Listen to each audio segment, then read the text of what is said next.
With less than a week left before the AT Tako free challenge quest ends, I wanted to put together something a little more relaxed. An easy and casual path to A rank for anyone still trying to clear this quest before it's gone. Just like what I did with the AT Uth Duna Cornpopper cheese, I wanted to see if the same method could work on AT Tako. Whether you're a solo hunter still learning Tako's patterns, or a returning player just looking for a chill clear before the event wraps up, this method should help you cheese that A rank with ease. Let's jump in.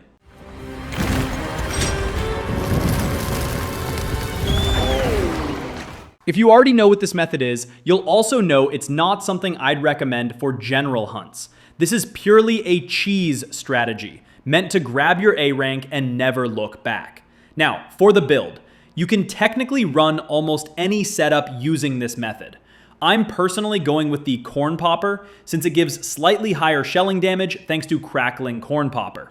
Alongside that, I'm running Burst Boost and Lord Soul for that extra raw power on my shells. The build also includes the usual core offensive skills: Agitator, Burst, and Counter Strike.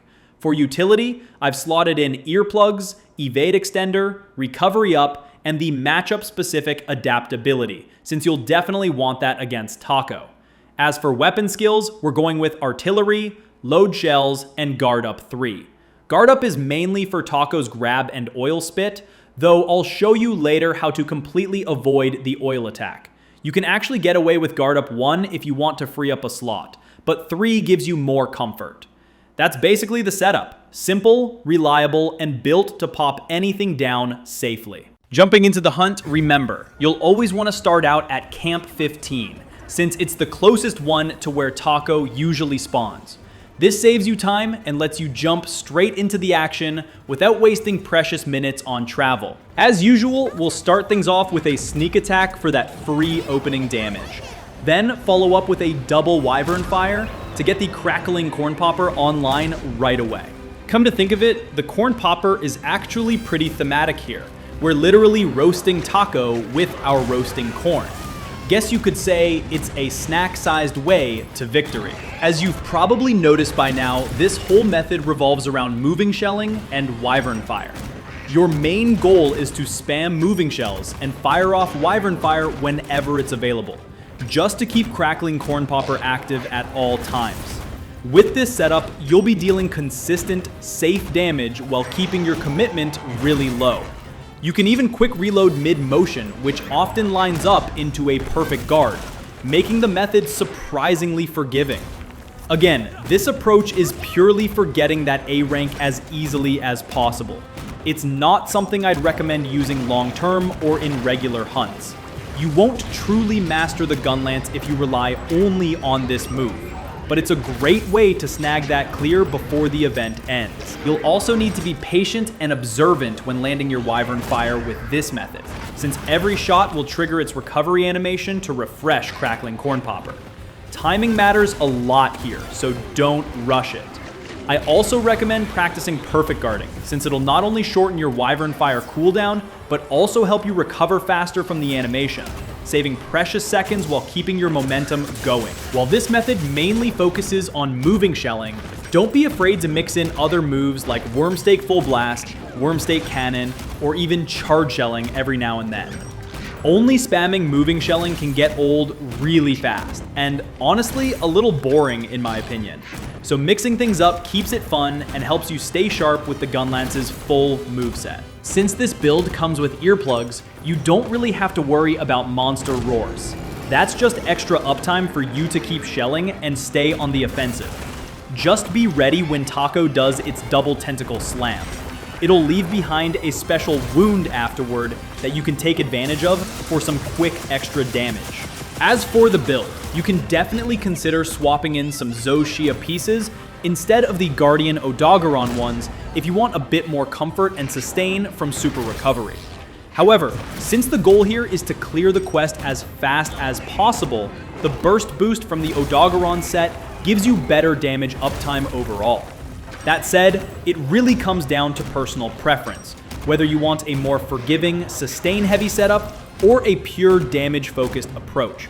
Both will work fine for this challenge quest. Again, there's really not much going on when you're using this method to get the A rank, since your commitment is pretty low and you can guard or perfect guard whenever Tako goes for an attack. It's a very safe and consistent approach, not flashy, but reliable enough to get the job done without taking unnecessary risks. Take advantage of every opening, especially moments like this when Tako grabs onto your Palico. That's your cue for a big DPS window. Always keep an eye on your Wyvern Fire gauge too. You'll want to fire it off as soon as it's ready to keep Crackling Cornpopper active and maintain that consistent shelling damage. Of course, you can also squeeze in a Wormstake Full Blast during this window. It's the highest damage combo in your kit whenever a monster is down like this. Always take advantage of these moments to unload everything you've got. It's free, massive damage that helps push your A rank time even faster. For the Oil Spit attack, which I know a lot of hunters struggle with, the best method I've found is to keep hopping forward. Basically, close the distance and hug Nu Udra. By doing this, you completely avoid the Oil Spit without needing to guard it, saving yourself from chip damage and from getting caught in a bad position afterward. That's also why I think guard up 1 is more than enough for this fight, mainly for Tako's grab attack. Once you've mastered avoiding the Oil Spit this way, there's really no need to overinvest in guard up levels. For the rest of this fight, it's mostly rinse and repeat of everything we've covered so far. There aren't really any hidden tricks or complex mechanics with this method, which is why it's such an easy and reliable way to secure your A rank. You can stick around and watch the rest of the run if you'd like, or skip ahead to the timestamp shown on screen, where we'll move on to Area 14 and talk about how to use the Boulder drops effectively. Power up, activated!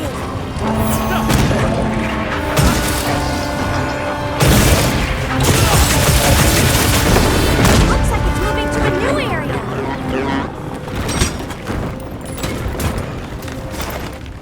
Assuming Tako moves into Area 14, where all the boulders are, you'll want to fast travel to Camp 14 to get ahead of it. If your Wyvern Fire isn't ready, you can switch to another Gunlance to reset the cooldown, since we'll be using Wyvern Fire for the big wake-up hit. Before heading in, equip your Ghillie Mantle so you don't instantly aggro Tako when entering the area. What you want to do is line up a sneak attack right beside the Sleepy Toad. This way you'll deal solid damage and instantly trigger the Sleepy Toad, putting Tako to sleep right after your sneak attack lands. From there, you have a few seconds to squeeze in extra damage while Tako's sleep animation plays out. I got a little too hasty in my run and pulled the boulder down right away, so I missed out on a huge chunk of wake-up damage. Remember, save the boulder for the wake-up hit to maximize your bonus damage. There are, of course, more advanced strategies you can use in this area, like taking advantage of the 2 additional Sleepy Toads nearby for extended sleep setups and even more burst potential. But since this is meant to be an easy and casual A rank guide, I won't be covering those here. The goal is to keep things simple and consistent, so you can secure that A rank without overcomplicating the hunt. Also, remember to target the wound areas whenever you can. Popping those tempered wounds with your focus strikes not only helps control Tako's movement, but also adds some nice chip damage while you're breaking them. Destroying a tempered wound will often knock Tako down, giving you a solid window to push more damage. However, keep in mind that tempered monsters don't always fall, even after the wound breaks. It heavily depends on when you land your focus strike relative to Tako's animation. So stay alert, time your strikes well, and take advantage of those knockdown opportunities when they come. Another thing to keep in mind is that there are 2 additional boulders in this area that you can drop on Tako for extra damage and control. These 2 don't have any Sleepy Toads nearby, sadly, but they're still free damage if you can bait Tako underneath them. You can even use a lure pod to force Tako to chase you and position him right under a boulder for a clean drop. I didn't use the lure pod here since, again, this is meant to be an easy and casual A rank guide, so we're keeping things simple and consistent. If Tako doesn't transition into Area 14, you can basically just keep playing the same way we discussed throughout the video. There's really nothing new or complicated here. Just moving shelling, guarding, and Wyvern Fire on repeat. For the rest of the hunt, it's mostly rinse and repeat. Stay patient, keep your Crackling Cornpopper active, and guard smartly. I hope this method helps you secure that A rank easily if you haven't gotten it already. It's simple, safe, and honestly one of the most chill ways to wrap up the AT Tako Challenge quest. Enjoy the rest of the hunt.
So there you have it, an easy, casual, and corny way to get your A rank clear on AT Nu Udra, or Tako as we like to call him. It's a simple method that anyone can pick up. Minimal risk, consistent damage, and zero stress. Whether you're new to Gunlance or just looking for a relaxed way to wrap up this event before it ends, this method should help you secure that A rank and move on to your next hunt with confidence. If you've got other fun or unconventional ways to cheese this quest, I'd love to hear about them. Drop your strategies down in the comments below. And of course, a huge thank you to all my channel members for supporting the channel and keeping these hunts going. Your support truly fuels the fire behind every Gunlance blast, and I couldn't do this without you. If you'd like to support the channel directly, get badges, and have your name featured at the end of videos like this, consider becoming a member. It really helps keep the Gunlance community thriving. Until next time, hunters, courage and honor.